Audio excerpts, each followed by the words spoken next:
گناہ کرنا اور خوش ہونا.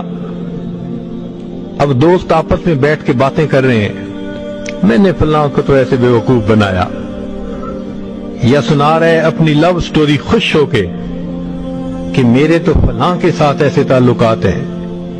تو گناہ کرنا ایک گناہ کا عمل تھا، لیکن اس کو خوش ہو کے بتانا اس گناہ کو اور بڑا گناہ بنا دیتا ہے. الاغترار بحلم اللہ وسترہ وامہالہ ایاہ، یا اللہ تعالیٰ کی ستر پوشی کے اوپر دھوکہ کھا لینا. تو ان چیزوں سے چھوٹے گناہ بھی بڑے بن جاتے ہیں. تو اس لیے ہمیں چاہیے کہ ہم اپنے گناہوں سے توبہ کریں.